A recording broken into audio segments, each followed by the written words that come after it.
Good morning, everyone. I am live on YouTube, I believe. I'm just going to double check this now. I hope you're doing well wherever you are in the world. I am Joe Nakamoto. I am going to talk you through the Bitcoin news today, as well as Bitcoin global news. And we're also going to get on some wonderful guests, notably two British people who do some awesome stuff in the Bitcoin space. We're going to have on Freddie New, who you might be aware of already due to his work with Coin Corner and BHODL. And we are also going to have on, I call him Off-Grid Steve, but he goes by another name, an official name. I made a video about him 2 years ago now about how he turned his house in the United Kingdom into an off-grid Bitcoin mining haven. Now, hello, if you're tuning in from around the world. I'm just waiting for the green light to see if I'm live on Roxxon, which I believe I am now. So hello to everyone on Roxxon TV as well. My name is Joe Nakamoto. Welcome to the show today. It's going to be a lot of fun. We are going to talk Bitcoin. We're going to talk Bitcoin world news, and we're going to talk to some British Bitcoiners who do some wonderful stuff in the space. Now, the first thing to talk about this morning is, of course, el precio, or the price, if you're not Spanish. So what has happened over the past 24 hours? Well, we've had a big fat red candle. That's sad to see, isn't it? Good morning to Seb. I don't want to say your second name, Seb. I'm sorry in advance. I just can't bring myself to say the rest of it. But hello. I hope you're doing well. Hello from New Zealand. That's wonderful. This is what's really interesting about the live stream, because a lot of my audience on YouTube is American, right? It's about 60 or 70% now is American. It started off very British, then it sort of touched on Australia and New Zealand. And now it's got more and more American, because I guess just there are the most English speakers in the world in America. And America is also one of the most Bitcoin heavy places in the world. We also have Tony from Kenya. This is so interesting. So hello, Tony from Kenya. Now, the stats that I have on my YouTube studio, which I might actually share publicly because I find it fascinating, is that my viewership is growing, but it's growing in really interesting ways. But before I go into that, let's just talk about the price for a moment. So yeah, of course, we're at $107,817 as of speaking, which is the one Bitcoin price. We've had quite a bit of volatility since the start of October. We started out with Pumptober, or Uptober, as it's sometimes affectionately known, raising from as much as 114 to highs of $126,000 before, slipping under 110K. This will make mainstream media headlines, and it has done. Bloomberg's been talking about it. I don't think the BBC has touched on it, but that's also because the Bitcoin price in pounds hasn't quite hit that 100K mark yet. But yeah, we've seen a bit of downtober as opposed to uptober. For me, I always think that Bitcoin does the funniest thing. It's always the most hilarious outcome.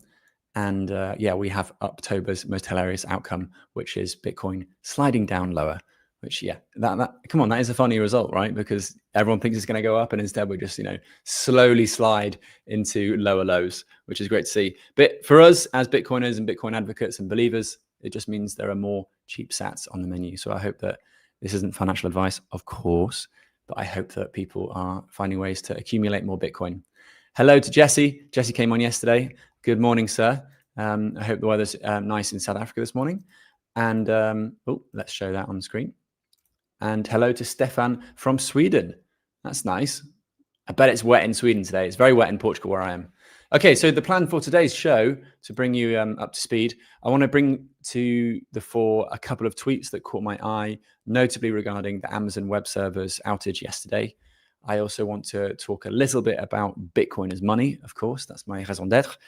And then I'm going to bring up Freddie New, who is the CEO of BHODL, which is one of these British Bitcoin companies, which is, in a way, it's kind of a spin-off from one of the most popular Bitcoin exchanges in the United Kingdom called Coin Corner. Coin Corner used to sponsor my YouTube channel. They are wicked. They do a lot of really, really useful stuff in the United Kingdom. But for me, the BHODL thing is fascinating, and we're also going to interrogate him. We're going to absolutely grill him about the price of BHODL and why it's not making us all mega multimillionaires. Thank you to Jim Bob. Yes, do hit the like, guys. That would be great to see. Hit the like so this live stream goes out to more and more people. Okay, a couple of tweets that caught my eye today. Firstly, it's that there are a lot of Bitcoin influencer types in Prague for the release of the new Trezor Safe 7. If you do not have a hardware wallet, Trezor is great. They are a really, really good Bitcoin company. Yes, they do crypto and ship coins and all that sort of stuff. Yeah, someone's already brought that up in the comments. Yeah, fair play, disguise what. Nice timing for the Trezor 7 Bitcoin only. Yes, exactly. And there is this auditable secure element by Satoshi Labs. The person that shared this tweet originally is Chris. Chris runs a Bitcoin hardware company, among other things. He's one of the tallest men in Bitcoin as well. And yeah, he's a decent bloke, but he's at the event as well as lots of other Bitcoin influencer types. I would have loved to have gone, but I'm still dying from my Ironman. Last night, I slept a grand total of 10 hours, which is the longest I've slept in about 2 years. But it did mean that when I woke up, I had a sort of crazy disorientation. Yeah, so this is a sexy looking hardware wallet. Maybe it's one for this Christmas for a loved one. It looks good. It's made by Trezor, so you know it's definitely made of awesome stuff. Trezor is the longest running hardware wallet company. They've also run the longest running Bitcoin mining pool. They founded Tropic Square. They've had all sorts of wonderful accolades to their name in the world of Bitcoin. So yeah, maybe one to check out. I'm not affiliated, by the way. The next tweet that caught my eye was from Casey Rodemore, who many in the Bitcoin space despise. He's actually quite a nice guy in person. He's quite funny. He's quite sharp. Now, he has reportedly, of course, this is his story. This is Twitter. People lie all the time. But he says that he's been paying his hairdresser with Lightning for almost 5 years. And she showed me her balance today, and she has stacked a little over $3,900 in Bitcoin. Now, I don't know what Casey pays his hairdresser, but that is either a lot of, maybe she charges him $50 a pop or something. I don't know the maths here, but or he has incredibly fast growing hair and he has to go to the hairdresser once a week. But that is really cool to see. And I hope that you guys, I wanted to use this tweet to inspire you guys to pay your hairdresser in Bitcoin. I pay my hairdresser in Bitcoin. He ended up trading shitcoins with it. But so that's just the truth. But he knows what Bitcoin is now, and he might take it a little bit more seriously in the next 6 months. With your hairdresser, there tends to be that sort of level of trust. So yeah, it's a great way to introduce someone to Bitcoin. And lots of people in the comments. For example, I wanted to highlight one from stupid Eric Wall, who says, "My hairdresser lost her seed phrase." Eric Wall is a bit of a Bitcoin boomer, Bitcoin doomer. And he enjoys trolling Bitcoin people generally, saying that, Bitcoin's never going to work because of a seed phrase. Someone rightly commented, though, tell him to use Bitkey. Bitkey, if you're not familiar, is a sort of smart way of doing a multi-sig, and it means you can't really lose your seed phrase. It's a little bit controversial in the hardcore Bitcoin Puritan space, but personally, I'm a big fan. Okay, a couple more tweets, but before we bring up Freddie New, the key thing here is that Ethereum had some serious trouble yesterday. Jeff Bezos was, of course, very happy about it. Is it Bezos or Bezos? I don't really know. Jim Bob says he hasn't got any hair, but he's saving so much Bitcoin. Good on you, man. You and Jeff Bezos are saving lots of money that you could have put into Bitcoin. Now my computer's frozen. Beautiful. Now it's back online. Cool. So the joke here from Pellitor is that there's a captcha, test to make sure you're a human. And you've got to select all the Ethereum validators. And they are, of course, all Jeff Bezos. He was quote tweeting a comment from Samson Mo. It's not Mao, it's Mo, who said how lots of the Ethereum nodes went offline. Now, who cares about Ethereum, Joe? Like, why are you even talking about this? Well, it's just another way of you discussing with your friends, discussing with your peers, discussing with your family that, Ethereum is a bit crap, right? It doesn't do so well. And it's I'm going to put myself like that. Sorry. It's a centralizing force, which is only going to get more and more centralizing. So the outage caused by this Amazon Web Service failure knocked out JSON RPC access to Ethereum mainnet and several layer 2 networks like Polygon, Optimism, Arbitrum, Linear, Base, and Scroll for about 3 hours. Now, that's a big deal because Infura handles over half of Ethereum's transaction traffic. So when people say, oh, Ethereum is decentralized, it is secure, it's like, well, there was a couple of hours where a lot of its transaction traffic was throttled because of Amazon Web Servers going offline. So I don't know about you guys, but I would much rather my blockchains just work than having random outages due to Jeff Bezos sleeping in, or maybe he did an Ironman this weekend. I don't know. Point being, the Ethereum blockchain is useful for speculation, for creating tokens, and for general gambling, but it's not useful to everyone all the time across the world, which Bitcoin, fortunately, is. Okay, I'm going to go wash my mouth out. That was way too much discussing Ethereum. Let's talk about something else. This was a tweet that I saw from NVK, which is a little bit triggering. It is a little bit triggering. Basically, he has a neighbor who asks him, "Oh, so do you have Bitcoin?" And he replies to them, "No, it is a Ponzi." This tweet refers to OPSEC, or operational security, the idea that we shouldn't ever own up to owning Bitcoin. Why is that? Because, well, it can get you into trouble. What if your neighbor is a bad actor? What if your neighbor, you've just met your neighbor for the first time? What if they discover you've got a lot of Bitcoin and they decide to perform what's called a $5 wrench attack? They knock on your door with a $5 wrench in their hand and they try to kidnap you and take away your Bitcoin. It's something that we should all be thinking about more and more. And possibly it could be why we have seen more and more Bitcoin treasury companies, because that's a little bit harder to steal. And by the way, in case you're wondering, that was my segue into bringing Freddie onto the stage this morning. I have no idea how that segue has gone, but we're going to bring him up anyway. Freddie, mate, how are you today? How are things?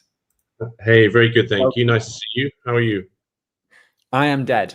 I did an Ironman on Saturday and I couldn't walk up the stairs yesterday. And last night I slept about 10 hours nonstop for the first time in about 2 years, which was amazing. But I'm so broken. I'm so broken. Oh, good work. Yeah. Obviously, I'm a big admirer of your shirtless steps on social media. So, I've lost condition. I've lost so much weight though, Freddie. Like I was 85 kilograms when I started doing Ironman training, and then I got down to race day. I was 77 kg, so lost. And most of it was like muscle mass, and because you become a carbohydrate machine, and someone that is just able to do endurance sport for a long time, but you don't need to lift anything heavy, so you just become stick thin. So yeah, not recommended to the steak eating, weightlifting, maxis. Is Ironman are not for them. And I am almost like reluctant to share photos of just how skinny I was. Like the finish line photo, I looked like a skeleton finishing a race. It's not good. But I did it, and that's the main thing, right? Congratulations. Yeah. Good effort. And also now, if your body fat is this low, you're in the ideal position to smash a bunch of steak into you, lift some heavy weights, and you'll gain a huge amount of muscle mass very, very fast. I'm kind of jealous. This is actually the plan. So I want to do so I'm going to remove Jim Bob's comment. I don't know if you can see that Jim Bob's comment, but we're talking about hairdressers and saving Bitcoin. And he's saying that he doesn't have any hair. But I want to do a 30-day only eating meat challenge and try to do it with Bitcoin as well to really raise the stakes. But I'm wondering if this is the skinniest I've been for the past 10 years, then how much muscle mass and how much mass can I realistically put on without doing that much carbs as well? So yeah, it'll be interesting to quite a lot. Well, I've seen what you were like before. So your muscle mass there, and I mean, personally, after dropping weight and putting it back on, is you will bounce back really fast. It'll be interesting. Okay. Do it. We'll all sponsor you. Okay. Good stuff. Okay. Meat and gym and health aside, how are things going with you? And also, thank you so much for jumping on the live stream so last minute this morning. I really wanted to talk about BHODL, of course, and what's going on in Britain with Bitcoin. I am obviously British, but I live in Portugal, have done for a few years now. And it's always nice to speak to British Bitcoiners to get a sense of what's going on the ground. To those that are watching and aren't familiar with Freddie's work, he is the new CEO or the only CEO, sorry, there wasn't one before him because it is a brand new outfit. He is CEO of BHODL. BHODL is one of Britain's more popular Bitcoin treasury companies. And it is, in a way, it's kind of like a spin-off from Coin Corner, as a lot of the leadership and senior leadership at Coin Corner moved over to help sort of run BHODL. But they also had, an ex-PayPal guy, and of course, Freddie, who comes from I don't know what to just, it's like corporate law. Is that the best way to sort of just sum up in a word? Corporate law, is that your background? Originally, yeah. So I was Originally. corporate law for a long time, and then I moved into startup work. So I've been really more than half a decade experience in, and two broad areas as well. So pay tech and hello, Monty. Thank you. That's very sweet of you. And obviously, we also love money as well. So in and around pay tech and engineering most of the time, and then as part of that, I did dull, and I wrote a lot of very lengthy and in-depth papers for FCA, HMRC, Treasury, Bank of England, the government. I've given on Bitcoin, Bitcoin as distinct from the wider cryptocurrency market, as you personally know, and then as part of my desire to come and work more fully. But then the opportunity came to head up this new company that CoinCorners was essentially spinning out, and floating. Happy to dive straight into what we are, what we do, how we are. Well, I want to know. I want to do some basic stuff first, really basic, like basic bitch stuff. Okay. Why are treasury company stocks going down so much? Why are they going down? Why is BHODL able to not go down? Because BHODL is pretty much flat, right? So let's talk price first before we go into the inner workings of it. Because people buy these things because, yeah, they like Bitcoin, they like, the stock side of things, but they're doing it also to make some money and ideally to outcompete Bitcoin. And yet most people over the past 6 months who have bought a Bitcoin treasury company treasury company, this could be your Metaplanet, it could be your Naka, it could be any of these, Swedish ones, the Norwegian ones, all of them are down over the past 6 months already. And yet BHODL is not. So firstly, why is everything down? Can you explain to me that? And then also why is BHODL okay? I think there's an interesting point here, and please remind me to come back to it if I can. I think it's important to understand conceptually what a treasury company is and what it does. So if we can come back to that, remind me of that if I waffle past it. Why are companies down? So I think it's important to think about how normal companies are valued and how Bitcoin treasury companies are valued. Company valuation is a bit of a dark art, and it's something that I did a lot of in my previous life as a corporate lawyer. So for context, I worked in private equity and VC-backed companies, and often in distress situations. Okay. And in each of those, you'll often have a different kind of metric to value a company. People may be familiar with what's called an EBITDA cash multiple. So EBITDA is earnings before various things are taken off, such as interest payments or tax or amortization and so on. So that essentially means the cash flow coming in the door before you make a certain number of different deductions. And then a private equity company looking to purchase a company might say, right, so I'm going to hold this company for 5 years. And during that 5-year period, I'm going to make certain incremental improvements to it, which might increase the cash flow. So I will then have an EBITDA. Effectively, I'll have a cash flow multiple, which might be 5, 10, sometimes even 12 times the amount of cash that it brings in a single year. And those valuations could quite easily get out of hand at the top of the private equity boom. For example, we were seeing 12x multiples for companies, which is pretty daft, particularly if you're the buyer. Putting it lightly there, I like that. Okay. Yeah. I mean, so an essential point to remember about valuations is that they can get out of hand, and if they do, they tend to correct. Another normal of valuing a company is called F, and that's a discounted cash flow multiple. The principle is the same. You look at the amount of cash coming into the business, and then you multiply that by a potential number of years that you might be holding the business. Hedge funds often valued on what's called an AUM multiple. That's assets under management multiple, and that I think is edging closer to what will be, to my mind, a better way of valuing a treasury company.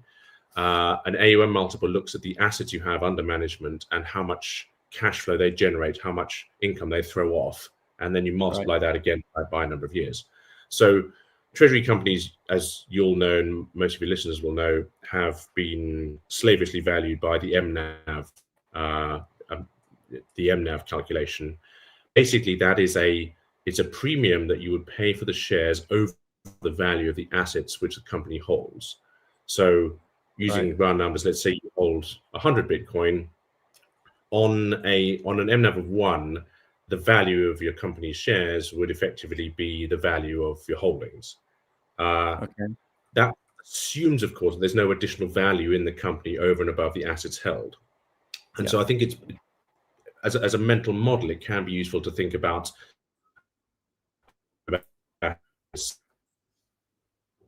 trust. Or actually, I did a lot of restructuring work for care homes, which weirdly, and actually I don't think I've ever discussed this publicly before, and I think about this a lot.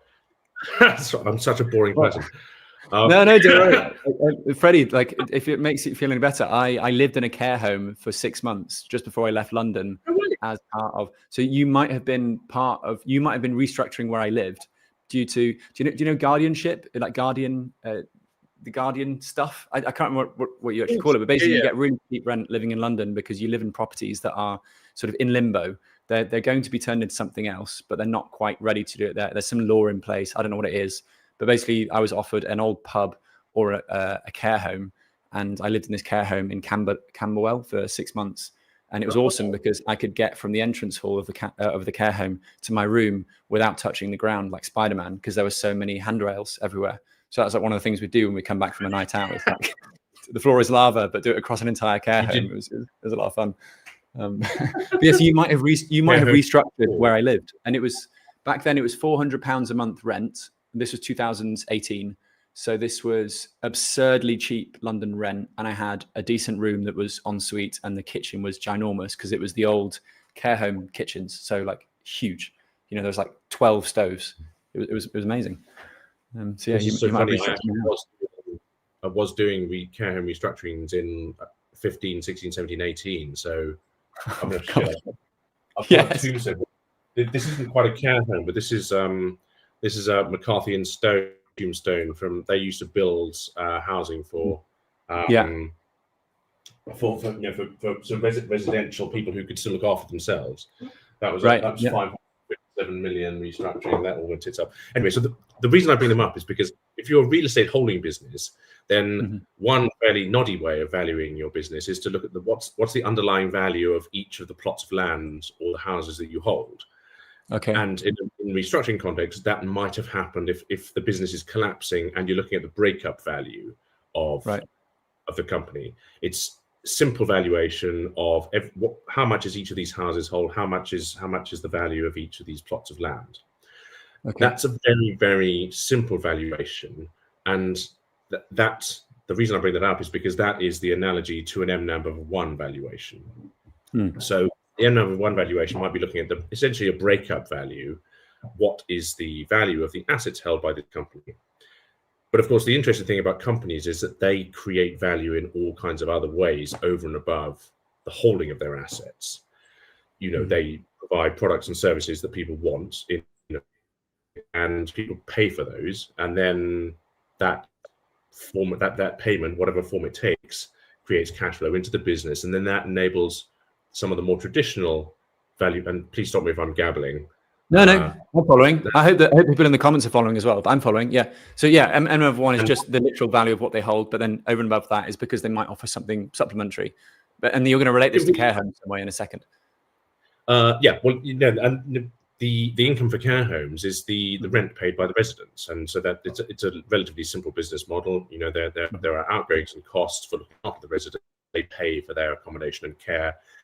Delta between those two is ideally the profit for the care home holder. So you don't value the care home business just on the value of the assets it's held. You value it in respect of the amount of cash flow generated from those assets. Okay. You may see where I'm going here. This is a very, very long and laborious point to say. One of the things we're trying to do at B Hodl is actually to generate safe, self-custodial revenue from the assets that we hold. Yeah. And I think that is the thing that distinguishes us from all but I think one of the other treasury companies in the world. There's one other company that aims exactly Liquid. Who have recently released some rather interesting results to the market as to how they're managing to generate revenue from Bitcoin. So one of the questions that we were set up to answer was, Alan Farrington's famous shirt, "Where does the yield come from?" And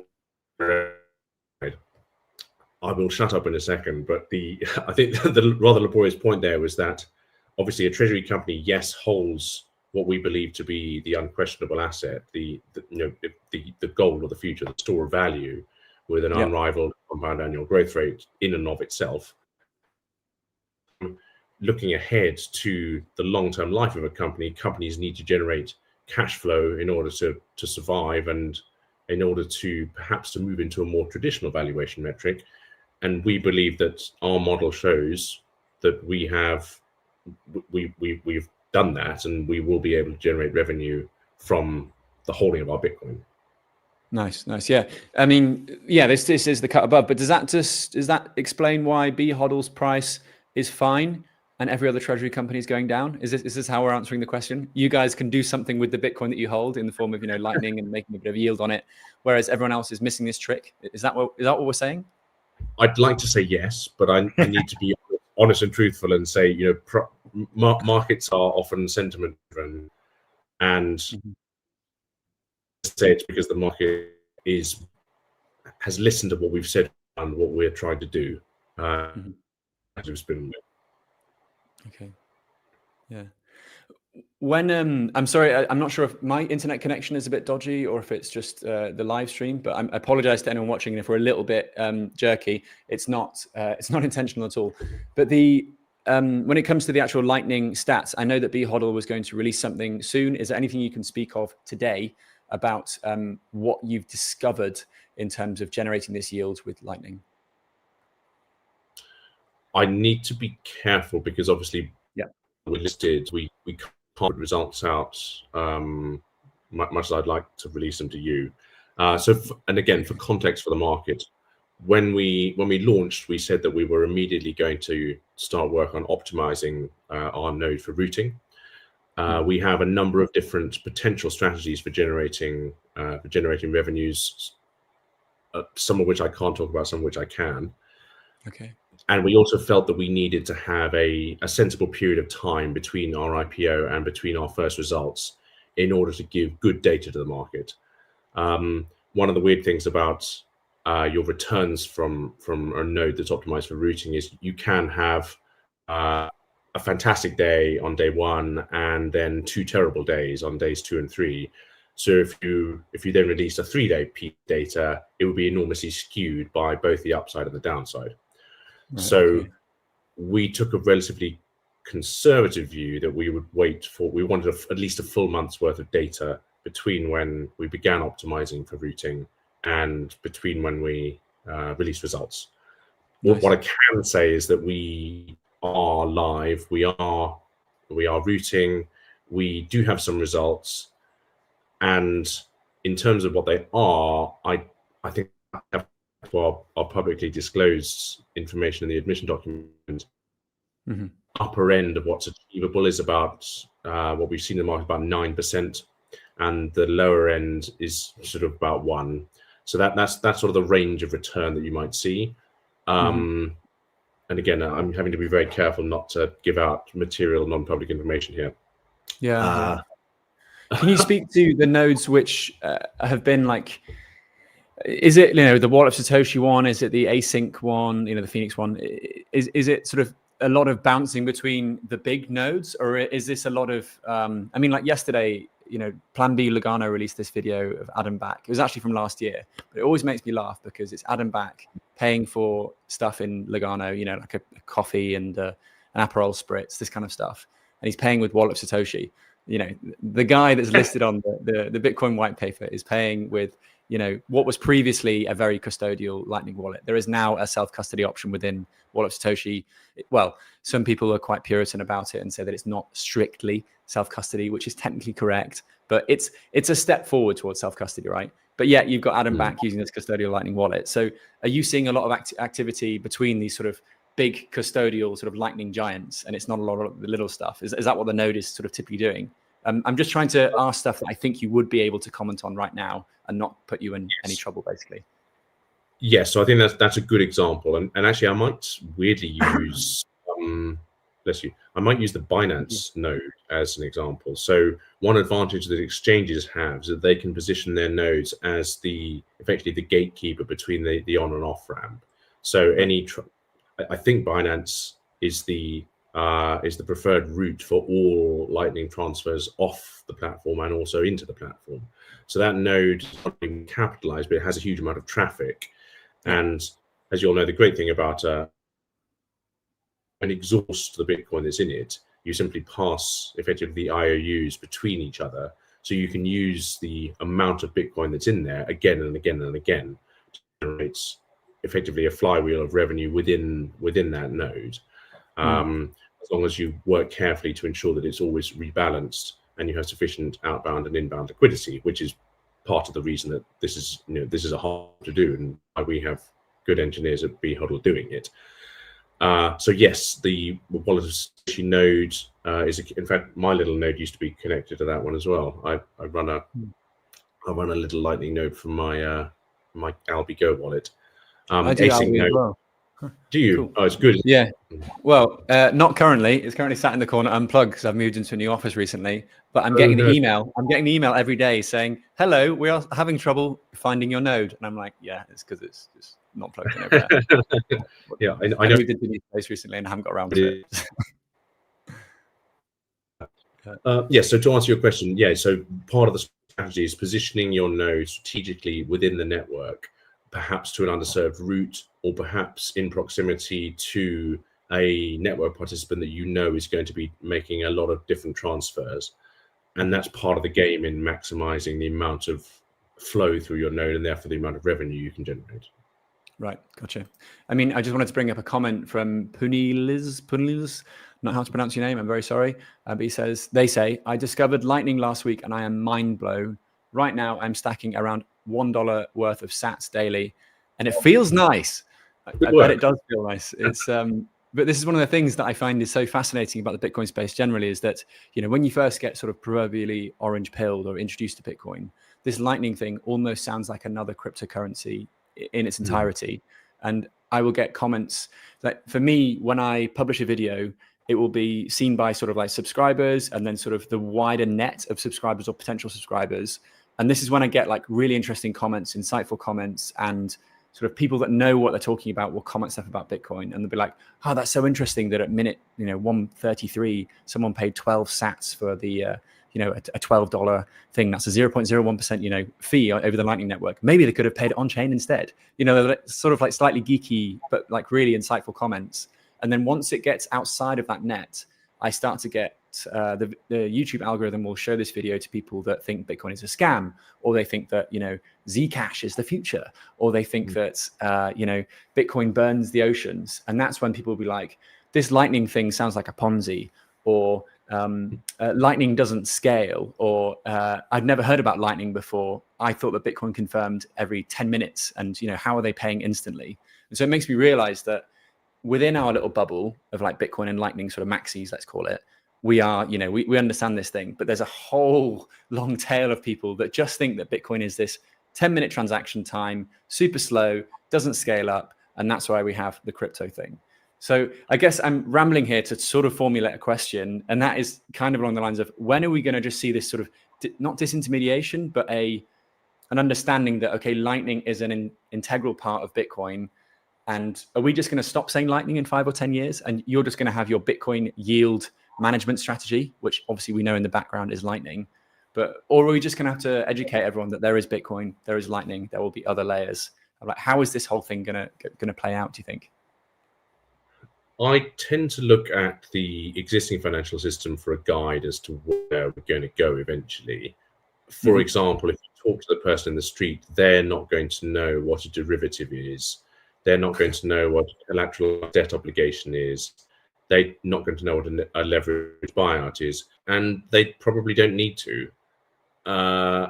You and I have a reasonably good understanding of computers, but I can't code. I build computers for fun, or at least I used to back in the days when I still had fun.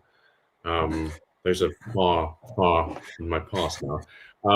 So I had a reasonable working knowledge of how a computer functions, but the majority of people who use a laptop just open it and turn it on. And I think that's another example of how eventually, Bitcoin will become just the thing you pay with. My hope eventually, long term, is that we'll finally live in a world where you're not thinking about what you're doing. You're just paying the price for something. You scan a QR code and you leave the shop, or you just tap the button on your browser, and there's an automatic pull from your browser-based Lightning wallet.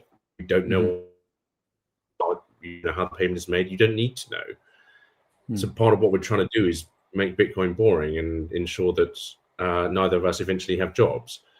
Yeah, it's true. It's true. We are weirdly trying to shoot ourselves in the foot over a long period of time, aren't we? We're trying to make Bitcoin boring in the process. Nice Action asks, how much yield can you generate in Lightning payments? You kind of touched on this earlier, but would you be able to just directly attack his question?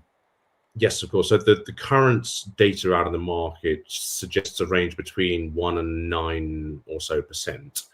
Obviously, there are certain things you can do to edge further towards that 9 level, and those include some techniques I've talked about, such as positioning yourself at a strategic place in the network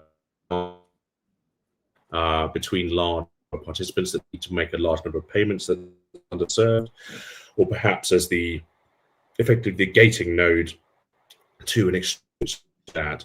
So, and ensuring that as well that the node is well capitalized, or Bitcoin in it, in order to make sure that you don't have, that you can handle larger payments basically, and at the same time making sure that you have proper inbound and outbound liquidity management at the same time. Right. As to how much yield we specifically can generate, it's the 21st of October now. We're looking to announce in the early part of November. So keep an eye out for announcements as to what we've managed to achieve so far. Nice. Okay. Oh, it'd be good if it was on the 5th of November. Just, I would like the romance of that. So there's a mask over there. I could do it in there. Yeah. I mean, we should lean into this branding a bit more. I think it's still relevant. But changing sort of lanes a tiny bit here. So yesterday there was this massive Amazon Web Services outage, right? And that was particularly sort of relevant or potent, let's say, in the crypto space because a load of Ethereum sort of mainnet things went down, like the Polygon mainnet, the Arbitrum mainnet, like these various layers built on Ethereum. There are some people waking up this morning seeing this and going, oh my God, Bitcoin or Bitcoin Lightning is going to be affected. How important or how affecting was that Amazon Web Services outage for the Bitcoin space? Like how much software, it's not the right word, is it? How much is that firmware? I don't know how much serverware is used by the Bitcoin space from Amazon Web Services. Sorry that I formulated that question like really, really dopily, but I think you know what I'm trying to get at here. Yeah. No, I understand. So obviously the base layer is completely unaffected because it doesn't use Amazon. It doesn't use AWS at all.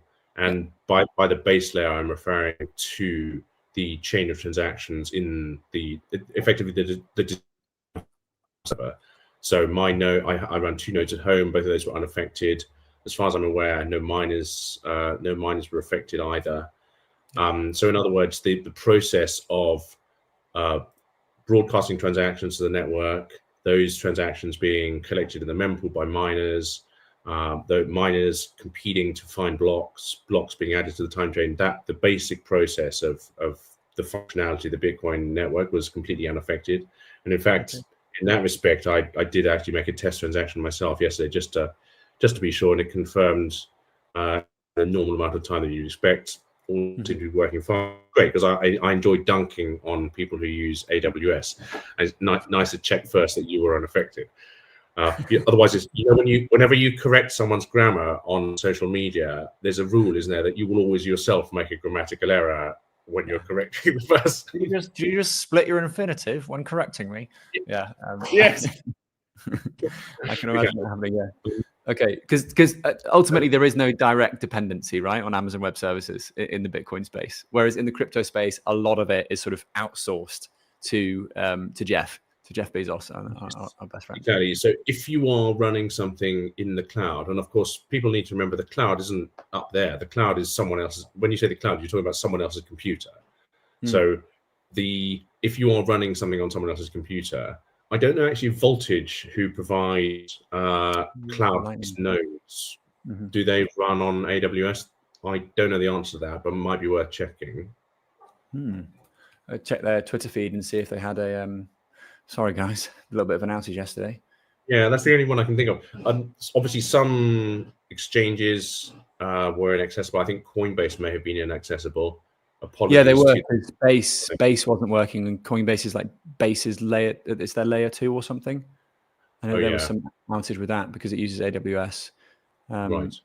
And inevitably, like because they talk to a lot of these other sort of layer 2s in the crypto space, they will have been affected for that sort of 2 or 3 hour period that AWS was struggling or offline. And then also, didn't Kraken have a scam wick where the Bitcoin price dropped by like 10K because its APIs relied on AWS? But again, this is like Bitcoin tangential, I guess, and it just goes to show that you should always have some limit orders set up at what you perceive to be a very, very low price. I was reminded that the other day. But pleasantly. Say again. Sorry, I missed that. Well, I hope it's a pleasant reminder.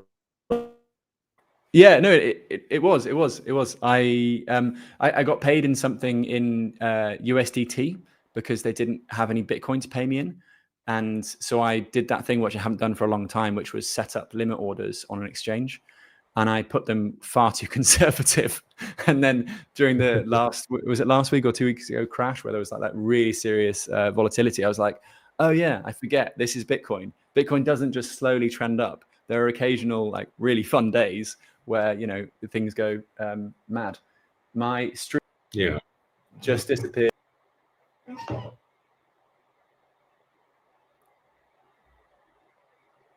We appear to have lost Joe. Can you still hear me, or is it just? Hello, you're coming back, Joe. Okay, I'm gonna sort out my camera. I think my camera may have just overheated. But in the meantime, I'll ask you a question and make you front and center of the stage while I sort that out. So the question was going to be, well, I'm just going to check the comments to see if anyone is asking something. So your boy mentioned that the AWS affected my Coinbase directly. Buying Bitcoin was paused for 12 hours. That is pretty worrying. Yeah, you don't want that. Okay. Let's bring up the wider point. I mean, 2 days ago, you shared a tweet about how HMRC might start seizing money from people's, bank accounts. Is this really going to happen? Is this not just a fear tactic? What do you think? Do you think seriously HMRC does have the power to do that? Can it do that? And I'll sort out my camera. Yes. Unfortunately, this is not a hoax. It is something that it's a power that HMRC do have. I don't have one of my previous tweets in front of me, but I can re-up that after the show if it's helpful. It's a relatively old confiscation power actually that dates back a number of years. Essentially, it's an ability to recover debts that HMRC believes is owed as a result of non-payment of tax. From memory, this was put into law from a statutory instrument that made an amendment to one of the pieces of financial legislation, potentially the Financial Services and Markets Act, which is kind of our all-seeing and all-dancing, as you guess from the name, financial financial services piece of legislation. The really egregious thing here for me is that it's effectively an ability to fine people without the ability for them to have any recourse or pushback. And in that context, it really reverses quite an old principle of law, which most people have heard of, which is the presumption of innocence. So if the state accuses you of a crime, the working assumption of the entire legal system is that you have not done that crime until the state has proven beyond reasonable that you have done it. And ordinarily that happens in front of a jury of your peers. And until that moment, you're completely innocent. You're sitting in the courtroom until the verdict comes through. And the worrying thing about the about this kind of confiscation power, and this obviously leads more broadly into the general concerns around CBDCs and digital ID. This kind of confiscation power is that you don't have any challenge that decision before the effects of that decision are real. So, for example, if use a parking fine, lots of people will have had parking fines through the door, and they'll say, unless you pay this money by this particular point, it'll go up and up and up. But when you get that piece of paper through the door, you have an opportunity to challenge it and say, well, actually, no, that's not my car, or I did actually pay, your challenge is wrong. And quite often, I've done it myself. Quite often, they'll respond and say, oh, actually, yeah, we made a mistake. We won't. We'll drop the charge. In the world where or they think you parted legally, and then suddenly £100 disappears from your account, you're like, well, hang on, you've already taken my money. And in some instances, people might not be able to afford legal advice or be able to challenge that. Or have the time. It's important. I mean, possession is 9/10 of the law. Once the money's gone, it's there, and then you've got a lot of work to do in order to get that back. Whereas until you agree to pay them the money, then the power is on your side. Yeah, and it's a scary sort of, I mean, these dystopian films of the 90s and the dystopian like sort of literature of the 20th century does seem to be becoming more and more a reality. And it's the idea that HMRC could just seize your money.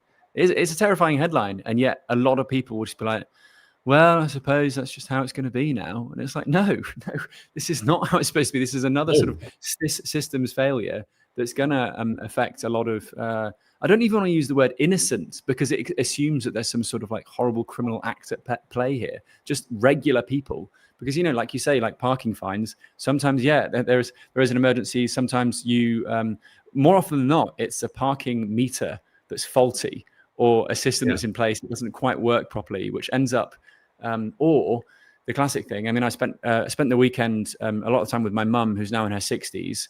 And I just found it really fascinating seeing her interact with stuff that for most people now is second nature. For example, getting an Uber. She doesn't really know how to get an Uber, because she's just like my dad, her husband, has always just been the one to navigate and to do that sort of thing. And she was traveling alone to see me. And I was like, oh, Mum, like, here's the location. Just get an Uber there. And she's like, oh, how do I do that? And I was like, oh, crap. And I had to sit down with her and talk her through, like, how to use Uber. And, the first time she did it, she scheduled it for tomorrow at 10 a.m. I was like, no, we want it now. Like, and then, watching her use Apple Pay. And it takes her like 4 attempts to do it, because the first time she does it, she just taps her phone, thinking that the phone just knows to do Apple Pay. The second time she does it, she double taps but doesn't do the Face ID. The third time she does it, she just double tap Face ID, takes a photo. The fourth time, and you're just watching it like, oh my God, like, my mum is a very intelligent woman. She is a very competent doctor. She's done, whole career in the NHS, all this sort of stuff. And then basic tech stuff, for example, using a parking meter, paying with Apple Pay, that kind of stuff is really, really hard. And it's a tough thing to learn. So imagine someone in their 70s or their 80s or their 90s trying to interact with these things. And then one day they receive a message through the door saying, hello, HMRC is going to take this £80 out of your account. And then, for that month, you've gone from having, two bits of meat on Friday and Sunday to nothing at all throughout the week. It's really, I don't know, it makes me very, very sad about the state of the UK generally, but it also makes me want to sort of put on an anonymous mask and do something about it. Listen, Freddie, I know you don't have a huge amount of time for this morning. Is there anything else? Do you have more time? Are you okay to? That's right. I've moved a few things around, so I can actually. While you were talking, I was in Nashville last week at the Global Bitcoin Summit. Working. Oh, nice. Great event. But it's always, I mean, been before, haven't you? I always feel like a lame desk jockey when I leave. I sit behind a keyboard writing stuff, and no, I mean, one of the hardest things to listen to was the keynote speaker from a guy from Lebanon, and how he was trying to save his kids and keep them safe, stop them from worrying from bombs which were falling. He was blowing up balloons and popping them, so his kids didn't get scared. And I was just so But the reason he was there was even though he had to flee, he managed to leave with all his money on a Bitcoin hardware wallet.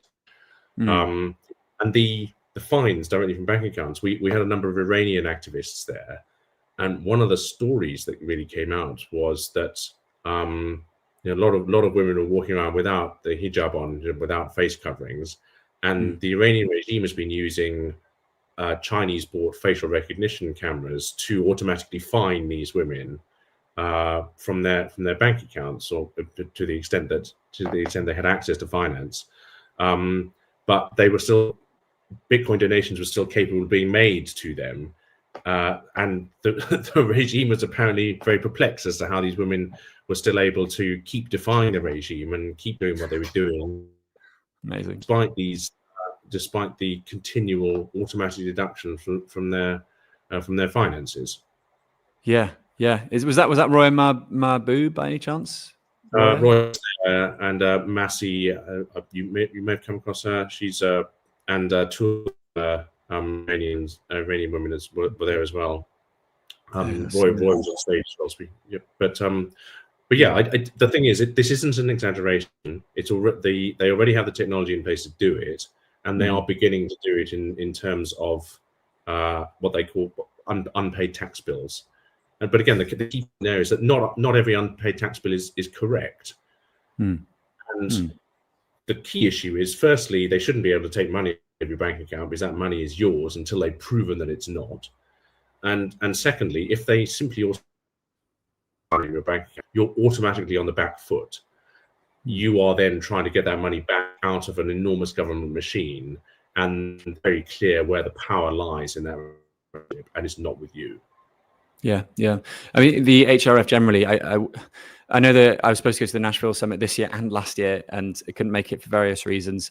But I will be at the Oslo. I want to be at the Oslo Freedom Forum next year, and I wish that there were more Bitcoiners who are sort of more switched on to what the HRF is doing, because basically what Alex Gladstein, like the COO or CSO, the HRF does is he just sort of goes around finding these amazing stories of Bitcoin working where there's too much government overreach or some authoritarian, totalitarian sort of regime, and ways in which people, just regular people, are using Bitcoin to sort of usurp or sidestep these regimes. And it's just really awesome to see. And it's one of those things where you're like, you can't use anything else but Bitcoin to do this, and it's just incredibly powerful. Now, just to bring up one of the comments from a lady in the UK, I think she's based in Cornwall. It was just in relation to sort of your parking fine and HMRC example. She says, "This is what terrifies us, doing our best to get off disability benefits, but everything is seemingly against us, and the more vulnerable that are doing their best to get off benefits, but we still can't work." And she then shares that it's hard to get back in the beginner neurons of the brain. Isn't just the elderly, as we're 45 and have different mental abilities, but we resonate deeply with, I guess, my mum. But this is the thing, right? Is that in an increasingly tech world where, like you built computers, like I did a little bit of that when I was a kid, but never got to the stage of actually fully building one. I consider myself relatively technically capable, but in the Bitcoin space, you're there with the mega nerds, the uber nerds, and the people that live, breathe tech. So you suddenly feel incredibly incapable, and then you go and sort of interact with the wider public, and you realize, no, like if you next time you're at the supermarket, just watch how people interact with tills, with self checkouts, with Apple Pay. All this sort of. You realize that even though we think that Apple Pay is very slick and Android Pay very, very easy to use, there are still thousands, hundreds of thousands of people that are really, really struggling with it. So the idea that the HMRC can suddenly just reach into your bank account, it's quite a scary prospect, I guess.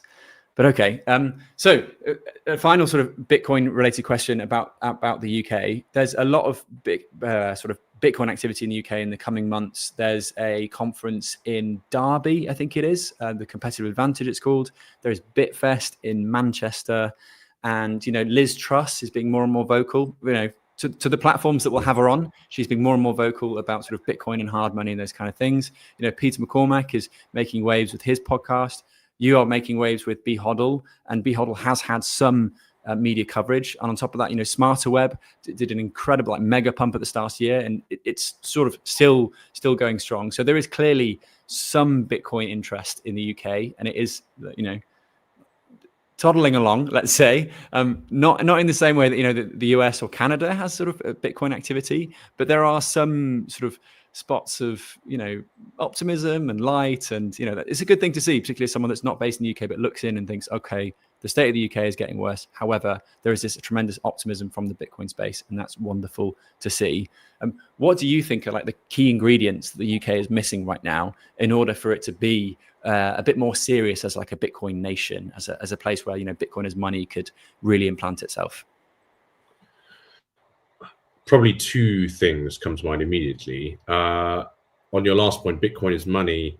At the moment, we don't have a particularly imaginative tax regime as regards spending of Bitcoin. So the disposal of Bitcoin, even if I sent you Bitcoin now, HMRC would view that as a disposal, and I would need to keep a record of that, and at the end of the year, toss up all of the disposals I'd made for any potential chargeable gains.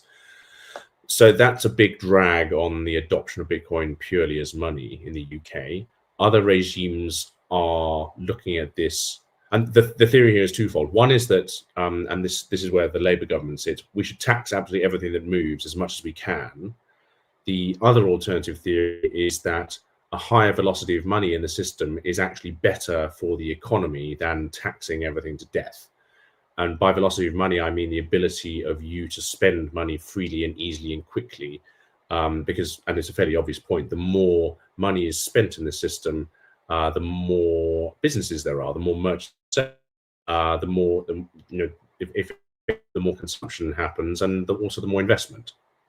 So those are sort of two competing theories, and I'm afraid the Labour Party is very much in the if it moves, tax it bracket. US is looking at de minimis. I think $300 is the last one that I saw aired. The old Lummis-Gillibrand bill from about 4 or 5 years ago had a $200 exemption, which is one way to go. The Czech Republic has now got an exemption. If you hold Bitcoin for, I think, 3 years in the Czech Republic, then you can spend that Bitcoin freely, without a CGT hit, which seems like a sensible halfway house. Germany has a similar, right? 1 year hodl, and then you're okay to spend it. Yes, they did. The reason I didn't bring up Germany was because I think that law may currently be under attack, and it may be repealed. But yeah, very similar principle. And yeah, again, the idea there is velocity of money or tax everything to death.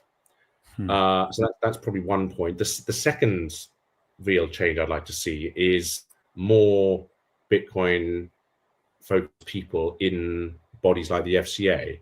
Unfortunately, at the moment, there's very limited understanding within the FCA of the industry space, and that is, in fairness to the FCA, that is changing. I had a really good meeting at the Labour Party conference with the FCA actually, and I demonstrated a lightning transaction to them just to show how fast it was, because a lot of them are still in the 10-minute confirmation time. How can I buy coffee with this?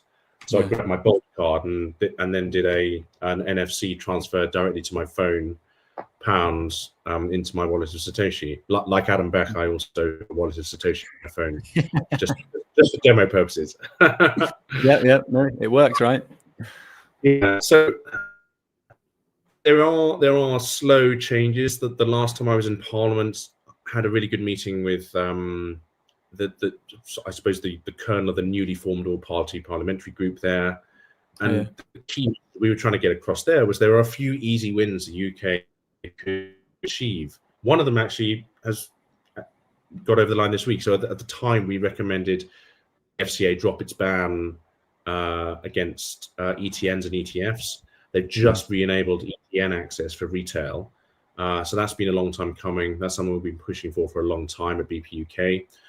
Other easy wins are ensuring that legitimate businesses in the Bitcoin space don't get debanked, and also that individuals wanting to make payments to and from exchanges, and exchanges are regulated businesses as well.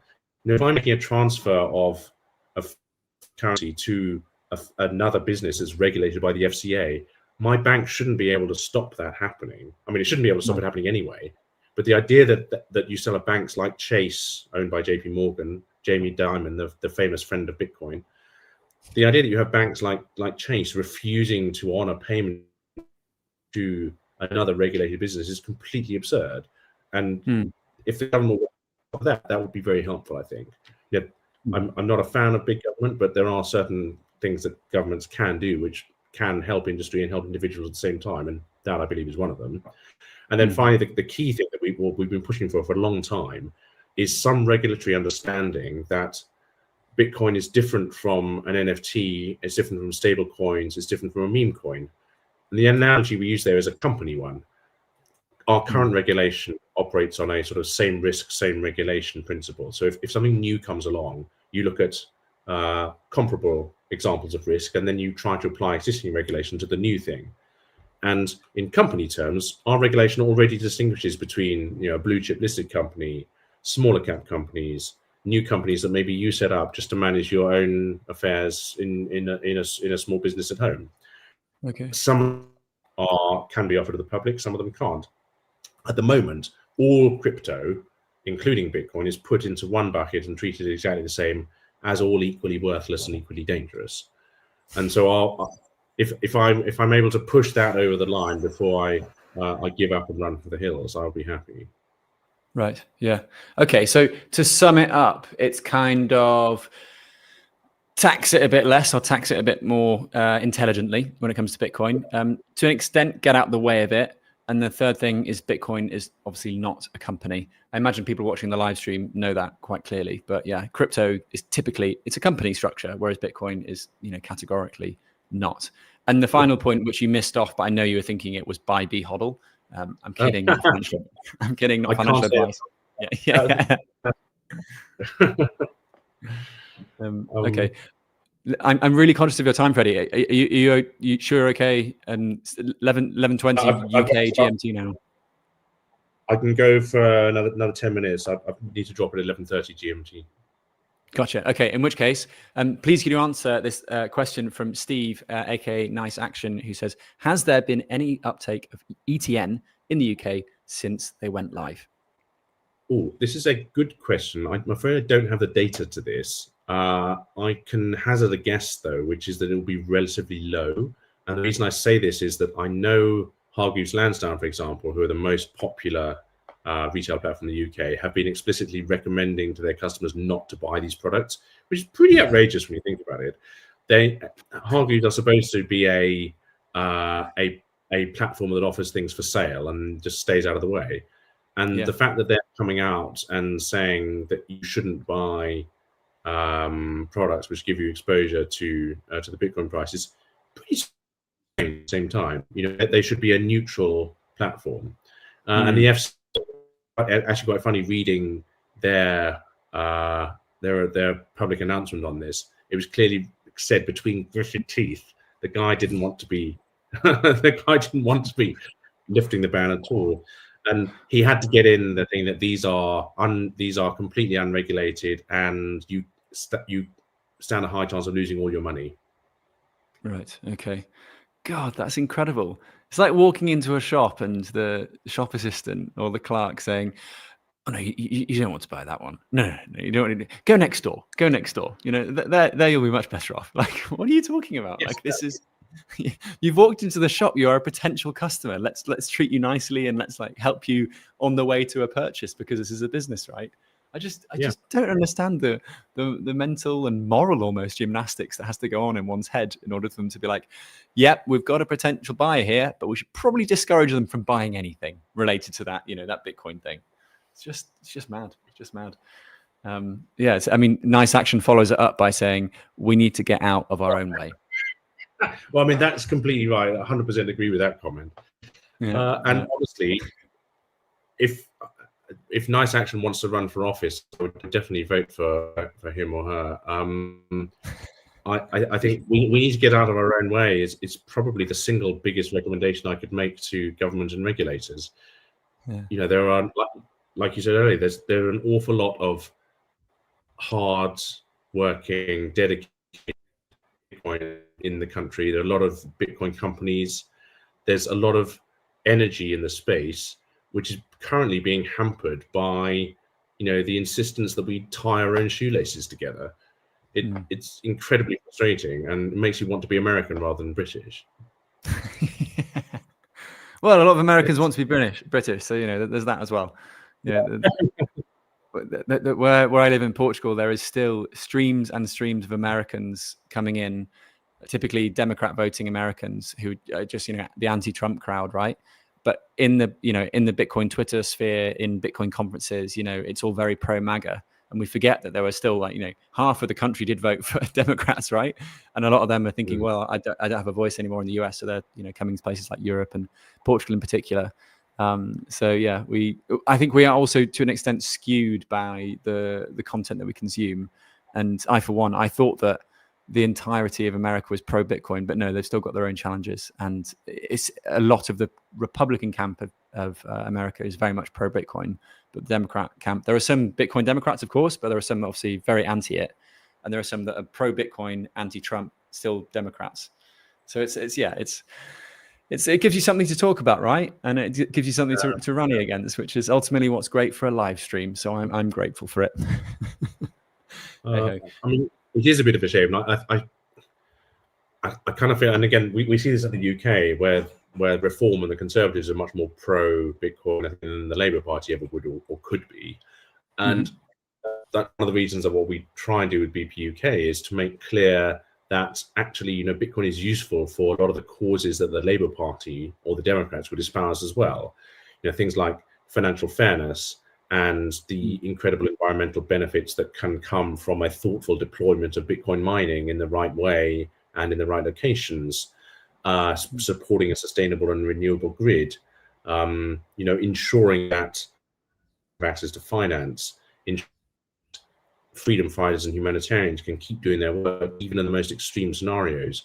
Those are all causes that left-leaning people would ideally espouse. And it's a great shame that Bitcoin is politicized like that.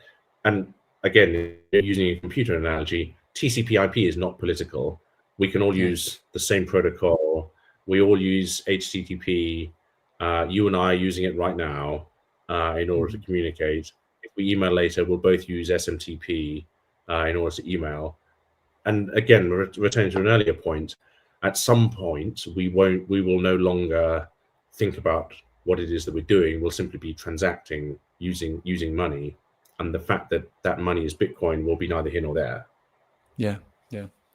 I mean, yeah, I look forward to that day. But along the way, we're going to have a lot more fun, a lot more dark days, and it's still a tremendous space to work in, and that's one of the reasons why I'm able to get up every day with a smile on my face, being like, this is a fantastic area of industry, I suppose, to work in, and it's a space where you meet optimists every single day, and.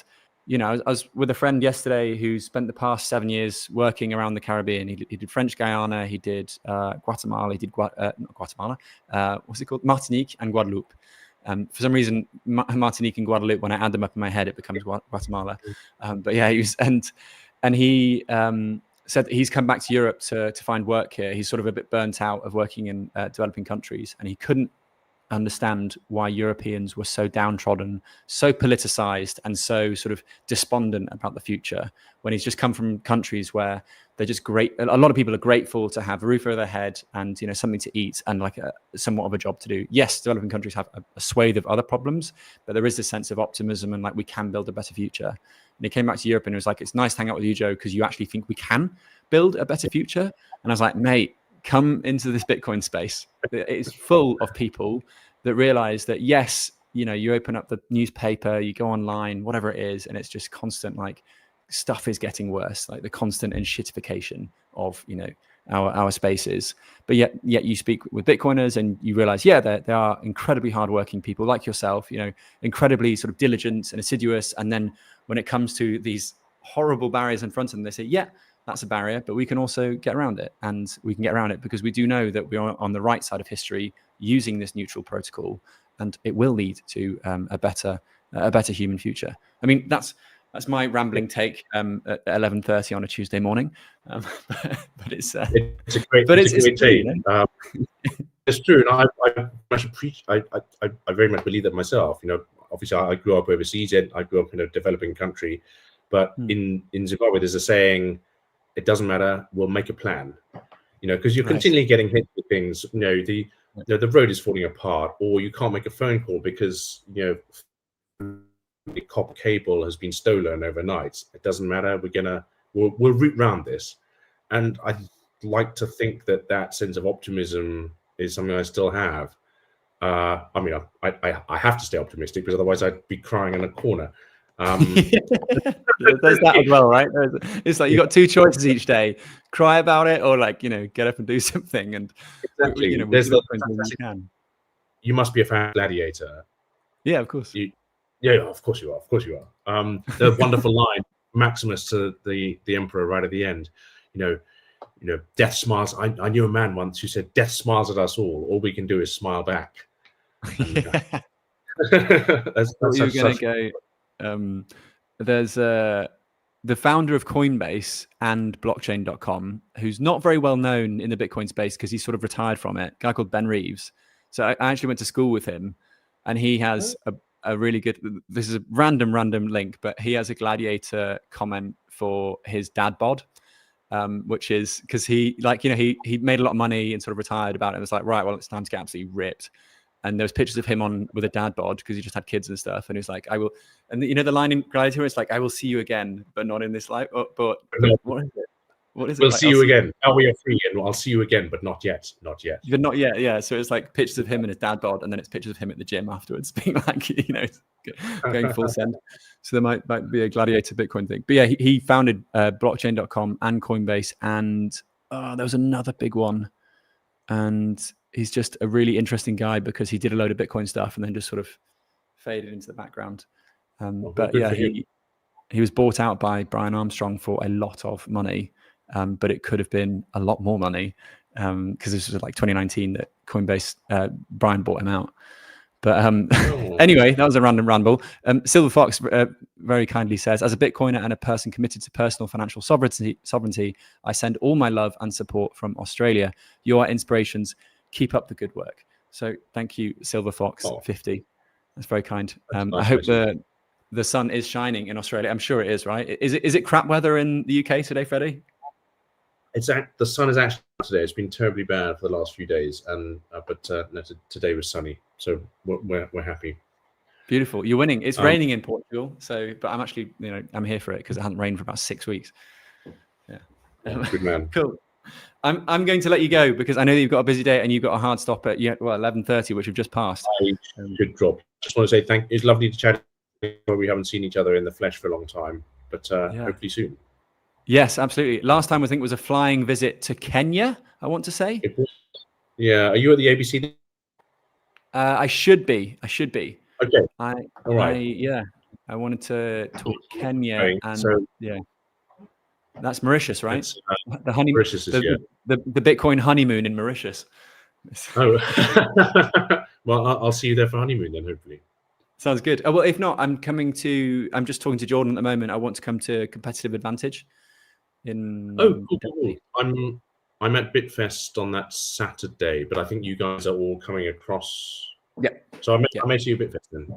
Yeah, I worked out that even hiring an expensive car is better than paying trains to get across the UK. Like not like a Fiat 500. Like you can get like a decent estate car, and it's still substantially cheaper than taking trains across the UK. So it doesn't matter. We'll make a plan. Yeah, exactly. Right. And also, like the nice thing is that driving around the UK is probably actually better than taking trains. The whole climate change thing. Yeah, we'll have to park that for a bit. I'm going to be driving a nice car across the UK. So, well, look, thank you. I appreciate the time, and it was really nice to chat, even if we're not in the same room. Likewise, Freddie. Really good to see you. Really good to hang out. And to anyone considering following what BHODL is doing, it's very easy to find. Just type in, is it bhodl.io? I want to say bhodl.com. And then all the data's there, and I'm easy to find on Twitter. It's just my name. Gotcha. I'm going to pin that as a comment just now so that people can see it. Voila, it's there. And look out for the news in early November about their Lightning routing stats, as hopefully there's going to be some interesting stuff. And it might be why this is the one Bitcoin treasury company that does well. Because everything else is tanking. So who knows? That's what we hope.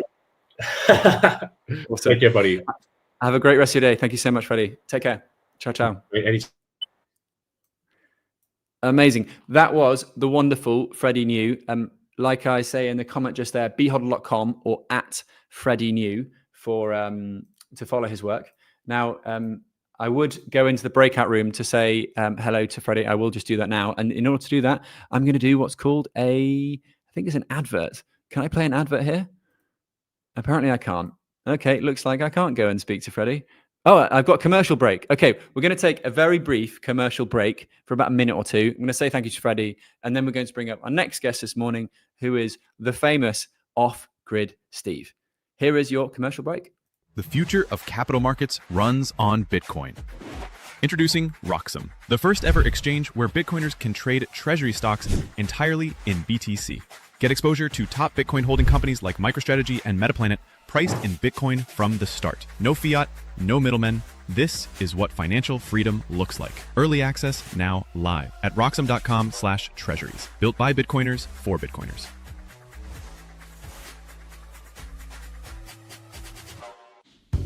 So, tell us about your furry friend here. What's his name? Oh, this? This is Bitcoin. Bitcoin. It's not just a cat, he's family. Quite a name, and I must say, looks quite pampered. Oh, absolutely. Bitcoin deserves nothing but the best. He's my little prince. But with such a valuable pet, aren't you afraid of losing him? Losing Bitcoin? No, it never happened before, so it's not something I worry about. Excuse me for a moment. Bitcoin, stay here, right?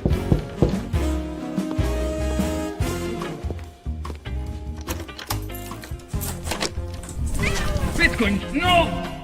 Bitcoin, come on, little buddy, Bitcoin, I need you, don't go! Welcome back, everyone. Hope that was a wonderful commercial break, commercial activity. Who knows what you call it, but there you go. That was provided by Roxum TV.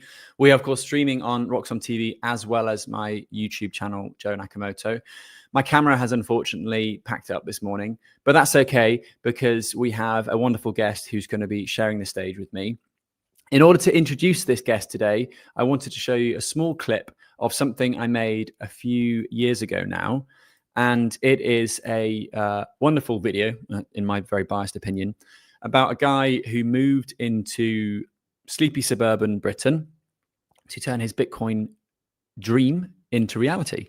And I'm not going to say any more. I'm just going to share with you the start of the video, just the first minute or so to set the scene. Why bother taking the mission of trying to explain to all my friends and my family I'm selling my house to buy Bitcoin? That's bonkers. Because every single person that I've ever said that to has said, you are nuts.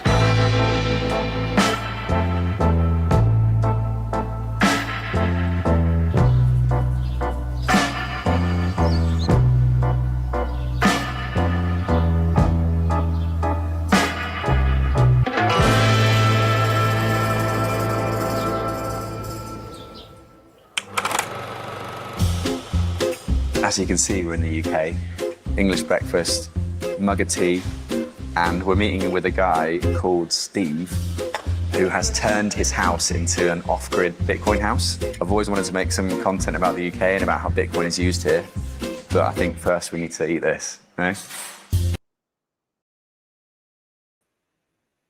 Good morning, good afternoon. I'm not sure what we're on now, but that was the introduction into what's called Off-Grid Steve and the video I made there. Am I having a bit of an echo here? I might delete some people from the stage and that should sort it out. Okay, I think we're sorted. Okay, I'm going to introduce Steve to the stage now, ask him how he's doing. So, hello, Steve. How are you? Are you in your off-grid paradise van? Morning, Joe. Motorhome. Yeah, no, I'm doing great. Thanks very much. The sun's just come out right in my face. It's lovely. Oh, beautiful, beautiful. Another reason to move to the UK, Bitcoin country. Absolutely. So tell me, I wanted to bring you up today because I like to follow up with a lot of the people that I've done, you know, videos with in the past or sort of documentaries about. We first met in Edinburgh, I want to say about 5 years ago at a Bitcoin conference. That's right. And you told me about this mental idea. So could you just sort of talk us through from Edinburgh to where we are today in your fully Bitcoin mining powered home? Yeah, I think it was when we were in Bergen actually, Ah. at the Lightning one where I said to you, I think I'm. Do you want to do my story? I'm going to sell my house and commit fully to the sort of Bitcoin ethos. And since then, I sold my 3-bedroom end of terrace. I left the rat race and built myself a complete Bitcoin house. Yeah, I've got a caravan, a borrowed piece of land. I've shoved some solar panels on the roof, got a load of batteries in a shipping container, dug a giant trench to put in some internet, because obviously you still need to be connected to the internet. And apart from that, I've been enjoying my life for the last couple of years, watching the Bitcoin price go up since I managed to sell my house and commit to the Bitcoin. There you go. I'm just going to bring up the comment here because someone was asking what is the video called, and the video is called "He Sold Everything to Move Off Grid." Unfortunately, the SEO on that video is not good enough for me to just type in Off Grid Steve. There's actually a YouTube channel of a guy called Off Grid Steve. Did you know this? Yeah, I have. Yeah, like the first few times I was trying to share it with people, they were going, Off Grid Steve, it's not, who's this fella? So yeah, that was quite interesting. But yeah. But according to Queen, you are a man of honor. So there you go. Oh, wow, good to hear. Yeah. Cool. No, well, I was watching you and Freddie, and I was very much agreeing with the idea of the Bitcoin space being full of people who are really optimistic and working out who all the people in England are that are doing the amazing stuff. I know Jordan Walker's. Is it Bitcoin Collective again? Yeah, that's his company, I think. Yeah, because he was the one who did the Edinburgh conference in the first place, wasn't he? I really enjoyed that. So yeah, no, I've got myself a ticket. I'm going to go to that one as well. Oh, nice. Derby. Yeah, in Derby. Yeah, it's great. It's Friday, isn't it? And it is on a Friday. Yeah, got to take a day off for that one. Yeah. Or maybe I should have given you a lift. Well, I'm now flying into Manchester really late on Thursday, hiring a car. And I was just saying to Freddie that, it's so expensive to get trains up and down the country because after that I want to go see my parents up in Yorkshire. And to get trains all about it was like £400. And I was like, well, I can hire quite a nice car for that. So yeah, looking at just bombing up and down the country basically and enjoying that instead. But let's hoping the sun comes out long enough to charge my Tesla up so it doesn't cost me anything to get there. Yes, that is a perfect segue. Thank you, Steve. Okay, so tell everyone, I mean, I'm hoping that some people will have seen this video. If not, they saw a little minute intro just there. But can you talk us through how you are charging your Tesla, for example, how you are powering Bitcoin, how much money? First question. The further I went down the make doing this. How much money did I make? How much money do you make doing this per day? About, it's less than it was when I was doing it before, because when we first talked, it was before the halving. During the summer, it was great. I was doing probably, I don't know, probably a tenner or something on a good day. Okay. Now it's getting less because I'm still using the miners and getting the heat. Because obviously, as we go into the winter, I'll run the miners pretty much most of the day, I would say, or at least one of them 24 hours a day to heat the house during the winter, because I haven't got any other heating. I mean, I've got some gas that I can use for central heating if the electricity went out, but I don't want to ever use that. Basically, I just rather just use electricity for the whole time. So obviously, the more sun that we get, the more I can run the Bitcoin miners, and the more fun it is to do that. But yeah, the price fluctuates from earning nothing and heating my house to during the summer, £10-15 a day sometimes. Pretty good. That's decent, eh? It's decent. And what advancements have you had over the past sort of couple of months when it comes to this project? Like, do you have the same amount of miners? Do you have the same amount of? I maxed out at 3 miners because I'm still on a 100 amp mains fuse. So the maximum fuse I can have in my setup is 100 amps. So if I'm running 3 miners full on to have enough headroom to still be able to charge my car, that's max. Three S19s or 3-4 kilowatt miners, say, and 8 kilowatts for the car charger is about as maximum as you can run with the electricity I've got. But I have got quite a few more panels now. I've got the shipping container. I sort of extended out and built a roof over the top of the front of it, so that I've got a bunch more. And I've also added quite a lot more batteries, so I can go on. During the summer, I was off. I didn't have. I was totally off grid. I wasn't drawing anything. My batteries were charging up enough during the day that I could run a miner all night long, and it was joyous. Wow. So that was pretty good fun. But then it's annoying because you've got nothing to do with the heat in the summer. Like you're literally producing too much, and it's just going out the back and out into the air. So what can you do with that? Are you going to create a beef jerky business and dry out some beef? Or I'm going to heat the pool. But the spoiler is that I'm going to be moving out of my caravan at some point soon. Within the next few months, because I want to do the whole project again bigger. Whoa. So I'm going to buy the piece of land so that I'm self-sovereign, and I'm going to set it up so that I don't have any bills and hopefully no mortgage or anything, and I can just try and disappear off the grid completely, so that the only people in England who will be aware that I exist will be Bitcoiners, basically. if I'm going to talk at conferences and talk to yourself. But yeah, I like the easiest way to deal with the politics at the moment is to just be outside of them. Like we were saying, if you can not do anything, I don't want HMRC taking money out of my bank account. That sounds terrifying. So if I can spend for all the products and services that I need to live, there's quite a few farms in the UK now that are popping up that you can buy beef directly from, and lamb with Bitcoin. If you can, there's quite a list of optimistic tradespeople around the area where you can pay them directly in Bitcoin.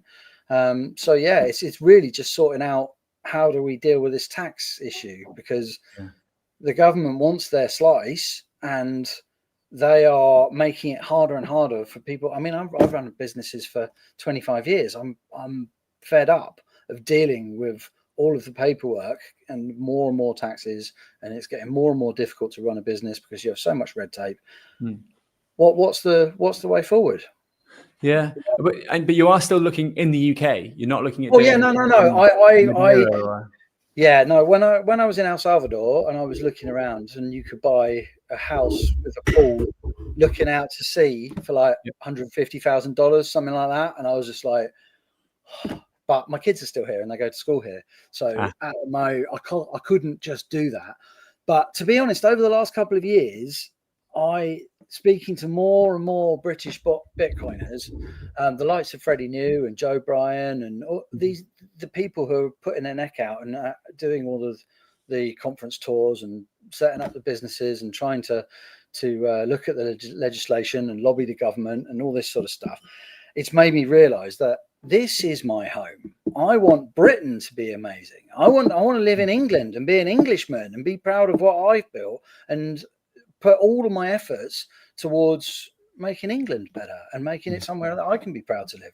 And I want a circular economies. I want Peter McCormack, what he's doing in Bedford, making it so that you can go and buy a coffee or just the simple stuff. If we can get everybody in the UK to do that, spending in Bitcoin becomes very important. And anybody who's been in the space for a little bit of time and has a couple of cycles behind them can. Anytime you see any business that accepts Bitcoin, if you make the effort to try and get the Bitcoiner to do the work that you need or buy the product or the service that you're after, we can make a difference. It's so true. It's so true. I mean, I just want to bring up a comment here from Sononi Snowflake. She asked, if you hooked up the internet via land, how would that work? Or would you use Starlink? I'm guessing you're using Starlink, are you? I'm not using Starlink. I dug a massive trench. We've got a pipe that goes. Me and my brother spent nearly 2 weeks digging a giant trench so that we could get some internet hooked up. We've got fiber. I've got full fiber because I need to host stuff, and because I'm hosting a whole bunch of stuff for people. Part of my business is hosting various bits and pieces. So I had to have good internet. I couldn't. That's the one thing that I couldn't survive with being off grid completely. So I have a giant trench which goes all the way to the nearest box with fiber in it, which took us quite a long time to do. But I would go Starlink if I could. But at the moment, you can't get static IP addresses on the Starlink connection, so you can't host services without more difficulty. So yeah. Oh, right. Is that something that could change in the near future though? It has been changing quite a lot, and with these new SpaceX rockets that are going up and dishing out loads of Starlink satellites, they're making all sorts of changes. So I would think that probably by the time I start my next project, I may well be able to do that. Yeah. Okay, interesting. I mean, there are a lot of smart people watching today. If it's off grid, probably Starlink, otherwise LAN connections at home. So yeah, that's basically what you said, isn't it? That it's a direct connection. Yeah. Okay. And the other thing, you've got Raffo saying Steve is a man after my own heart. I know there are a lot of people, there are a lot of people that see what Steve has done and think, yeah, I want to do that too. That is a pipe dream. But then, you've got kids at school, or you've got, parents to look after, or you've got commitments. Yeah. And make it hard. So I think it's not easy. There's, like just the simple thing of getting the caravan into the piece of land. It come on the back of 2 articulated lorries. So you have 2 giant articulated lorries, where the caravan comes in 2 halves. In order to get that onto the land, it was, I don't know, a team of 6 people, took 3 days. It was a proper mission, absolutely, to get it here and to put it all together. And so, yeah, not for the faint of heart, I think would probably be the easy way of saying that. Yeah. I mean, Raffo follows up. You've got respect coming from Zanoni again, and she'd love to do it, but completely burnt out. I hope you feel better soon. And yeah, being burnt out is the worst thing. Would not recommend to anyone. It sucks. But Raffo says, I'd be interested in knowing which farms accept Bitcoin for goods. Is there a directory? Are you getting this off btcmap.org? Like, how do people go about BTC Map is the first thing I would say. There is, just Google it. Just Google it. If I Google Bitcoin friendly farm UK, I'm going to find a provider, because in Portugal where I live, there's now this initiative called Erva Boca, which is the sort of Bitcoin farm initiative, and they buy a cow, they slaughter it, and they divide up all the meat and they sell it. Sort of thing. Exactly the same sort of thing. So you have to wait, and then when the season's correct, then you get a load that comes through. I'm just trying to see if I can find it. I've got some. Yeah, I don't think I can do it live. No, okay. I mean, you can share your screen on here if you want to, and then I can bring it up and you can look at it that way. I've got too many. I'm not sharing all my bookmarks trying to look for. Totally understand. Okay. We'll do that on the next one. Well, let's do it this way. I'm going to share my screen of BTC Map for the UK, and I mean, I'm not going to go near to. I can't really remember where you live anyway, Steve. So there's no issue with that. But let's do it this way. So for those that aren't familiar, BTC Map is sometimes it's blocked in app stores around the world. Sometimes it isn't. But for currently where I am in Portugal, it's okay to use. I was just looking at Lugano this morning because I couldn't believe that there are actually more than, is it more than 300? It's about 300 merchants in this tiny city in Switzerland, which is amazing. It's mental. I mean, they are using between like Madeira and El Zonte and Lugano. Yeah, Bedford's off the starting grid, but we need something much bigger, much better. Have you seen this? There's so many Bitcoiners in the UK. If we could just start. I was thinking of a mad challenge when you were talking about your Ironman. It was making me it was making me sort of thinking about challenges, and I was thinking I could do a cycle ride from here to Bedford, and then between here and Bedford, do every cafe, every pub, all the places that you could go in and ask, and just ask them if they pay in Bitcoin. That's what I was going to say about positivity for UK as well. I've been going into cafes and pubs and restaurants, and every time I go to pay for something, asking them if they accept Bitcoin, knowing that they don't, but just trying to start this conversation. for, I don't know, 7 or 8 years now, something like that. And for the first 6.5, 7 of those, I just got no, or not interested, or my blank stares. I've really noticed in the last year, 18 months, that people have started saying to me, no, we don't, but I am interested. How would that work? What would I be able to do? And there's really like quite, more and more so recently, even the last 6 months, I would say. Because but show tenacity every single time. My family, my girlfriend, everyone's just like, can we just not ask if we can pay in Bitcoin today? And I'm like, oh no, we're doing it, we're asking. Well, you sometimes it's weird because you go like 5 or 6 shops with loads of no's or what's that, or no, never heard of it, or they'll say something like, well, it's the future, isn't it? I'm like, well, the future's now, mate, come on, like crack on. And I did it at a bike shop the other day where I've done loads of bike stuff. And he was like, man, I'm a believer. I'm a believer in this Bitcoin thing, man. And he went on like quite a deep rant, like just straight off the bat. And I was like, sick. Okay. So I was like, can I pay you in Lightning? He was like, don't know what that is. You can just pay straight to my ledger. And I was like, okay, fine. Right, and so, I did a 60 euro payment to his ledger. And then he was like, we can just pay like that if you want to. And I was like, well, if that's the way it works for you, then that's no problem at all. And, eventually I'll buy a bike off him in Bitcoin, and it would make sense then to do an on-chain transaction. And then the other one was a landlord for this office, actually. I was speaking to him and he was like, yeah, so can you make the payments in cash, please? And I was like, oh, interesting. And eventually get him on a call, and I was like, yeah, so you want the payments in cash, but it's quite hard to get that amount of cash out of an ATM, like 900 euros of cash each month. It's quite a bit to get out. I have like a 200 euro withdrawal limit, so I'd have to go to like 4.5 ATMs to get that done. So I was like, well, you sound like an interesting guy. I just wonder if Bitcoin's ever come across your radar before. Like maybe I could pay you in that. And he was like, yep, here's my address, let's go.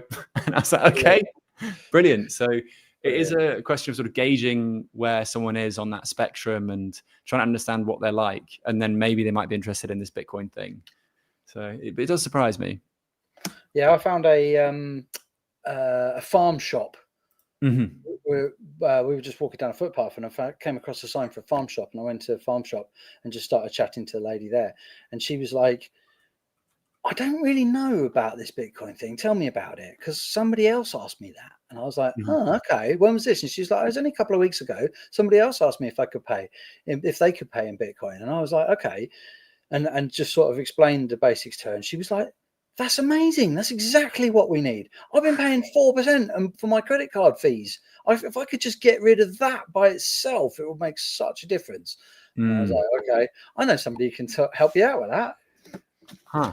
What do you recommend to people typically when I normally bridge to Bitcoin. Okay, bridge to Bitcoin. I normally get to Wallet of Satoshi is obviously our favorite at the moment. It seems to be that it's making a big comeback now that they've made it self-custody, which is really good. Really good. What I wanted to ask you actually, I know when we had Moon Wallet, they made it incredibly easy to use, and it was such a great one to get like a taxi driver. Do you want to accept a payment? Yeah, just download Moon Wallet, boom, off you go straight away. It's still going, right? Still going? It is still going. It's still working fine, yeah. But it's not self-custody, even though you have the keys for it. And what they do is, if the main chain fees go up a load, then your Lightning payment will cost loads and take ages. So it's like, okay, so it's not really Lightning working properly. So what I was wondering is, with the Wallet Satoshi, is that the same sort of thing? How have they managed to make that work? I think it's a partnership with Lightsparks, David Marcus, the former PayPal guy. Yeah. And so it's not fully non-custodial. I don't know. I actually don't know. I've tried it out with the test flight a couple of months ago. Right. And I was a bit excited about it because, I've gotten so much slack for using Wallet of Satoshi and it being custodial and all that sort of stuff for so long. And now you can be like, well, Wallet of Satoshi is self-custody, but it's not the strictest self-custody in the same way that, a blue wallet. It's still like a wallet. Like you would keep it, like if you use the analogy of you actually having cash in your wallet, like how much cash are you going to carry around with you? Well, not that much. Yeah. So how much are you going to put in your wallet of Satoshi? Well, I want to buy a couple of coffees and a t-shirt. That's all good, isn't it? Yeah, I mean, I've seen OGs with literal bitcoins on Wallet Satoshi, so it's all about your risk Yeah, but if tolerance. you're OGs and you've got bitcoins hanging around, it's like, yeah, well, yeah, okay. Like the people that do test transactions, I mean, what was a funny one recently? I don't think you'll mind it too much because as part of a demonstration in a class in Lugano, Nakamoto was doing a test transaction on chain, and he was talking about UTXO management. And the UTXO, he was like, "Look, can we see the UTXO I've spent there was, oh shit, 3 BTC. I didn't mean to use that one." So he's accidentally doxed the fact that he has one UTXO of 3 BTC, which is 300 grand, which is a small house or a very expensive car. Well, it's the old wrench attack, isn't it? It's like, give me your phone, face, doing right. I'm having that. Yeah. But with these OGs, like if they have a couple of Bitcoin on a wallet of Satoshi, it's because they are worth thousands of Bitcoin, or hundreds of Bitcoin. And so, like, I used to value. I'll just put one on there for my lightning spending. Yeah. Do you know what I mean? It's like, and I'll spend it for the rest of my days. Literally, I won't be able to spend it. But it's like when I was a student, a pound was very, very important to me. Yeah. Now I can lose a pound or a euro behind the back of the sofa, and I will forget about it. It's a very, very tiny, like, minutiae example of that. But these guys are dealing with numbers that is very, very hard to wrap your head around, like just how wealthy they are. And the other thing to think about is that when they've been around Bitcoin for so long, there is a certain numbness to the price. These guys were giving out Bitcoins at conferences. They would have, paper wallets with a Bitcoin on it. Some of the OGs that goes to the Lisbon community were saying how much Bitcoin they've given out. And they're like, I've given out literally hundreds of Bitcoin over the course of my sort of Bitcoin career. To think about it. Well, the conversation, people that bought socks for, I spent, 5,000 Bitcoin on a bunch of socks in 2011 or something. And you're just like, oh, okay. Have you still got them? They're still comfy. It's pretty good. My friends spent 10 Bitcoin on some weed as teenagers while experimenting in their teenage years. My friends, not me. Yeah. My friends did too. Yeah, there you go. Did a transaction. My first ever Bitcoin transaction was helping a mate on the original Silk Road. There you go. Good. That must have been 2012 or something like that. So it will be at least a couple of Bitcoin, Yeah. Which now is just an absurd amount of money. Absurd. Okay. That was a 2-bed apartment up in smoke, quite literally. Mad. Okay. So it talks a bit about Bitcoin in the UK, your plans with Off Grid Steve 2.0, let's call it. And this weekend you're going to Lugano, Switzerland's Bitcoin city. Talk to me about that. What's the plan there? Yeah, I don't know really. I'm doing my first big on-stage conference talk thing. Nailed it. We'll see how that goes, I guess. I mean, I'm just going to talk about the project really, what I've done so far, what I'm trying to do, and try and evangelize Bitcoin in the UK and see if we can get some more optimism going for all the people who are here and getting bogged down by the current government state, and try and look at the optimist side of it, and just you can just do stuff, you really can just do stuff. So the more of us who just get on and do it, we've got an incredible pool of talent in the UK. We've still got engineers. If you look at the Formula One, there's so much development and engineering that goes on here. We look at the power, the fusion reactions that are trying to happen in Oxford. We've got incredible physicists and engineers building incredible stuff. And it's I just feel like we just need a little bit of a push, and then we could really excel and become world leaders, and everybody will be coming back to the country regardless of what the government says. They don't have to get out of our way. We'll just, in some sly roundabout way, do it for ourselves anyway, There you go. And there you are on the speakers for Plan B Lugano for this weekend. So are you going to talk us through the Off Grid Steve 2? Is that the plan with the talk? Yeah. I'm going to talk. Well, I'm going to talk about a few things really. Yeah, the history, how I got here, and yeah, what I'm doing for the future. That's pretty much it. Yeah. Okay, no, it's exciting stuff. And have you been to Lugano before? I haven't. No, it's one of the few I haven't been to. I've been all around the world, but this is the third one in Lugano. Fourth, actually. Or fourth, is it? Right. Okay. Yeah, because for me, I remembered it by Bitcoin prices because the first one was like 18K, and it's very weird to go back there when the price is over 100K and have it then. I mean, last year it was almost 100K, but yeah. And it's also a great weekend because on the Sunday you get a lie-in because the clocks change. Yes, yes, that's right. Yeah, yeah. And I'm speaking like 5:30 on Friday, on Saturday afternoon as well. So it's like I'll definitely be ready for a beer by the time that's done. Max Trotter saying, make sure you go up the funicular.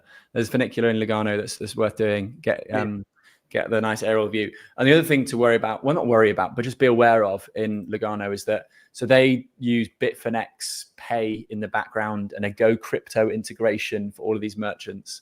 So the payment is instant when it leaves your wallet. So like say you pay with Phoenix or Aqua or whatever Lightning wallet you like, it will show it's paid immediately on your Lightning wallet. And then in the background, Bitfinex is doing its thing. It's doing a call request or something. And then it's doing a Go Crypto thing to create the receipt. And it's going to take you literally about 15 seconds before the receipt prints off. Wow, so for me, it's like, it's not great. Because is that across the whole of Lugano? Like almost everyone, unless they're like a super hardcore maxi that's like, I don't want that tech. I would rather use a Swiss Bitcoin. Yeah. But there are people that are doing that because it is Switzerland and it is a place where there is a lot of Bitcoin activity. For example, like the Plan B Hub, which is like the co-working space with loads of Bitcoin activity in it. They are, they've got their own Bitcoin thing set up. It's probably BTC Pay server actually. But a lot of the restaurants and bars and things you'll go and pay. And first thing you'll notice is just how expensive it is. And then the second thing is how long it takes. I just had Jeff Booth trying to call me on a live stream. This is mad. Just join him in. Jeff, I'm really sorry. I'm on a live stream with Steve, one of your favorite people, right now. So Hi, Jeff. I will call you later. Thanks so much. Cheers, Jeff. Bye. That's something you don't get every day, so I really had to relish in that. Jeff Boo just called me. No, like casual name drop. Amazing. And he will be. Is he going to be there on Friday? No, he's not. I don't think so. I can't see him as a speaker. It doesn't mean he won't be there though. He might just walking around chatting, like, because he's got so much time on his hands, True. He's a man that absolutely does live in the future. Yes, Jeffrey Walden is all over that. Jeff Booth, yes, he just called me. There's a big moment. He's pretty much the Price of Tomorrow, if you haven't read it, for anybody, is just one of the most inspiring books. It's really living the world that you want to create. Let's manifest it together. That's basically what I'm trying to say. Let's manifest this entire thing. Everybody should do it. Everybody's local community, and that's what I want to see. Live in the world we want to create. No, exactly. It's very much an inspiring book. And for me, it didn't make sense the first read through. So don't worry if it doesn't make sense the first read through. The idea that, deflation is the natural state of the market and, prices fall to the marginal cost of production. These sort of key tenets of the book didn't make sense to me at first, but then after a while they do. Okay. Yeah. And so what are you doing locally now? Have you got your own circular economy thing going? And what are you doing to boost? I'm still banging on at all the same pubs and and shops asking them if they'll accept Bitcoin, and they're just like, oh God, he's going to ask us again. Yeah. Well, you know how we could just stop? Like, I'll never ask you again if you just say, yep. There's a few places that have that started doing it, but yeah, not everyone. But I've been concentrating a lot on. Part two. Once I got my I had 3 different miners running, all working together, and the control boards and everything going with the hush boxes. I didn't have the motivation to build the Mark IV because the Mark IIIs are all working perfectly, and I didn't have enough any more capacity for my electricity. So that kind of stalled, and I was concentrating a bit more on fiat mining for a little while to make sure that I'd be ready for the next stage of the bull market. I've obviously been traveling loads as well. I'm going to not just the conferences, but all the other stuff, and enjoying life. My eldest daughter is now at the stage where she's learning to drive, so I've been doing terrifying. White knuckle. No, she's great, to be honest. she's really, she's got to the point now where she's totally fine. But I mean, she rides a motorbike as well. So yeah, I was going to say, is she not the one that races? It's more terrifying. She was doing the last weekend. She was doing the big bag jumps, like the airbag. So they set up a giant ramp and then take off like the size of a 2-story house, and then land on the airbag and then roll off again. Oh, as a father, that must be quite an intense thing to watch. No, like everyone's going mental because Bitcoin's gone down 20 grand in a day or whatever it was, and I was like, "That's nothing. You should come and watch my daughter. That is way more terrifying." I mean, some perspective here. Do you know what I mean? Yeah, that is. Yeah, that would inspire. Zoom out, or look at this. Did you see the Red Bull challenge recently, where a guy dropped in off the side of a house, but it was on a skateboard, but it was like one of the world's biggest drop-ins? You see that one? No. It's just another amazing sort of Red Bull stunt, and yeah, it was just one of those things where you're like, well, what is the next sort of decade of human endeavor going to look like? How many more records we're going to break? Because it does just feel like everything is just getting more and more blown out of proportion, and kids are starting younger with these extreme sports too. Well, she's 17 now, and she started saying to me, when I start riding like in competition, can you get Bitcoiners to sponsor me? Oh, cool. Yes, of course I can. You can be the Bitcoin biker girl and have all your orange gear, and we can repaint your bike with all the Bitcoin logos. I don't think anyone's done that yet. I know we've got the Bitcoin racing team, but it's the cheat code, isn't it? That is literally the definition of the cheat code. I was like, I like it. She's like, okay. She was banging on about being on YouTube when she was 10, 11. And now I'm like, okay, she's probably she's grown up enough to actually do it now if she wants to. And she started asking again. I was like, well, okay. All right, I better start thinking about that then. No, absolutely. The Bitcoin biker, there was a guy who now lives in Thailand who used to do Bitcoin motorbike tours around Southeast Asia. Oh, right, A really nice guy called Captain Sid, who I met in Chiang Mai. But he wasn't doing like Bitcoin racing on a motorbike, and he's not a woman as well. So there's that thing that taps into it. And then, I mean, when I did this Ironman this weekend, I wore a Bitcoin. I didn't realize there was a triathlon Bitcoin team.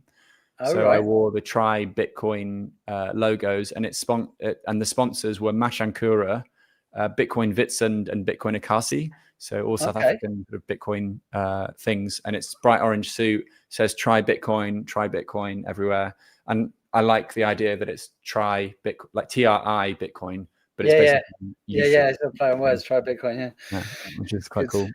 So yeah, there's still so much scope for like whatever your hobby is in life, you can put Bitcoin on top, and automatically you tap into whatever your business is or whatever you spend your time doing. Yeah, absolutely. With a wonderful sort of group of people.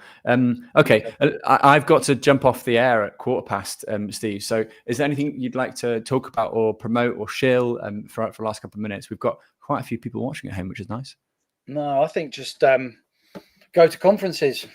Really? Anybody that tells you that it's a waste of money and you're better off saving your money or saving your Bitcoin, if you're at the beginning of your journey, absolutely fair enough.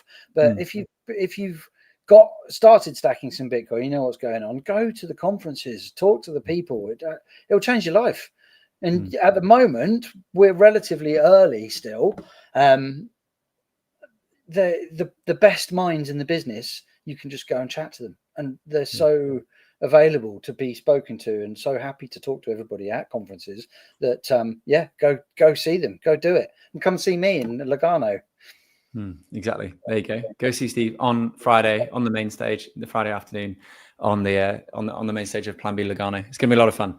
But yeah, I totally agree with you, by the way. Like for me, I was going to conferences as a journalist, and then I realized that I could be on stage as well. And then that sort of inspired me to get up there and do something about it. And that eventually sort of gave birth to this Joe Nakamoto thing, which I'm now able to do pretty much full time. So, oh my God, there's a triathlon Strava group. Checking Try Bitcoin group. I didn't know there was a Try Bitcoin Strava group, but I should join that. I absolutely should. So no Snowflake wishes you good luck, Steve, for this weekend. Thanks very much. Cool. All right. Well, if you've got nothing else to say, so I wasn't going to say like that. But if there's something else to add, then I will bring this to a close now. I'll see you on Thursday or Friday in Switzerland. Okay. Make sure your Lightning wallets are charged up for your trip. Yeah. I'll stick a couple of Bitcoin on there. Just a couple. Yeah, we can lose that. Don't worry. And as Jeffrey Waldron says, make sure you then restack those spent sats. Absolutely. Exactly right. Restack. Spend and restack. It's very, very important. Cool. Thank you to Raffo. Thank you to Queen. Thank you to Jeffrey. Thank you to Sononi, Pepe, Paradigm Miner, all of you guys for tuning in. It's so nice to hang out and talk Bitcoin on a morning. Thank you so much to Steve for coming on. Please do check out. Yeah, please do check out the video, which I put up earlier, and I'm going to put up one more moment again. The video is called "He Sold Everything to Move Off Grid," and it will absolutely inspire you to do some cool stuff with Bitcoin today. And follow me on Twitter at Nice Action. That one too. It is at Nice Action, his Twitter handle, which I'm going to pin up there. And my Nostr is on my Twitter. And his Nostr is npub1412. I'm kidding. I'm not. Yeah, exactly. That's what it is. Sick. Okay. Thanks so much, guys. Have a wonderful day. Check out Roxham TV. I've been Joe Nakamoto. Do what you love and save in Bitcoin. Ciao.